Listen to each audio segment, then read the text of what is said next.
Dalam 4 tahun ini, pencapaian pertumbuhan ekonomi Indonesia tidak berjalan baik dan harus dengan gagah diakui. Kedepan bagaimana kita memperbaikinya? Fakta keadaan ekonomi Indonesia saat ini, kelas menengah kelas B kegencet hingga 40% turun. Dan ini yang menyebabkan kelas B turun ke kelas C ke bawahnya. Untung mereka kaum B yang turun 40% ini hanya merupakan 15% populasi. Makanya suara tidak puas tadi tetap tidak kedengaran, terjaga karena kelas C yang merupakan 60% penduduk masih terlihat aman. Terpukulnya kelas menengah B sekitar 40%, artinya ekonomi tidak berputar baik, hanya berputar di sekitar BUMN atau ekonomi tidak memberi nilai tambah pada sektor swasta kelas menengah. Bagi saya, salah satu penyebabnya sekali lagi adalah BUMNisasi rezim ala Rinso. Sekarang mulai baru, apakah masih pakai gaya lama? Nggak tahu juga, yang jelas kita belum lihat gebrakannya sejauh ini. Saran kita dari dulu adalah jangan pakai BUMN semua dalam membangun infrastruktur, dan jangan membangun infrastruktur statis saja, tapi ke depan kita harus membangun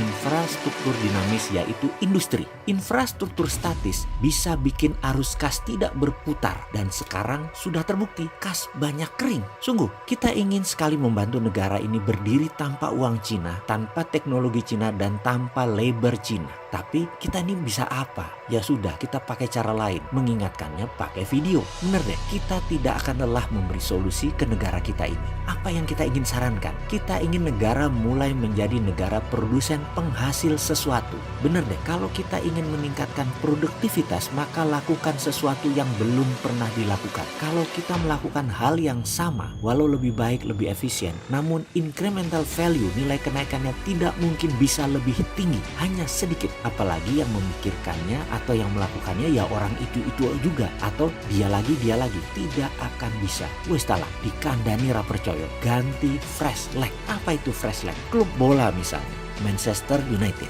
kalau masih pakai Paul Scholes, Beckham, Ryan Giggs, ya pasti terjun ke divisi bawah sekarang karena sudah old like mereka itu. Ganti pemain muda seperti sekarang, mereka yang usianya masih belasan tahun, yang usianya masih di awal 20 tahunan, umurnya yang masih masuk kategori nominator, masih masuk kaum faktor pengali. Karena itu mereka bertahan di top liga Manchester United itu. Jadi kembali ke Indonesia, saran tentang ekonomi Indonesia bagaimana? Jangan yang tua-tua, jangan dia lagi yang kaya. Kita ingin yang jadi pendorong produksi adalah kaum milenial. Percayakan kaum milenial dengan memberikan kemudahan perizinan dan permodalan. Tanpa izin kalau perlu mengerjakan apapun, pasti mereka lincah berkarya. Kalau nggak lincah berkarya, mereka balik ke sosmed, statusnya galau nulis di sosmed cuap-cuap dan ciptakan hoax. Capek nggak tuh jadi pejabat digerendengin milenial?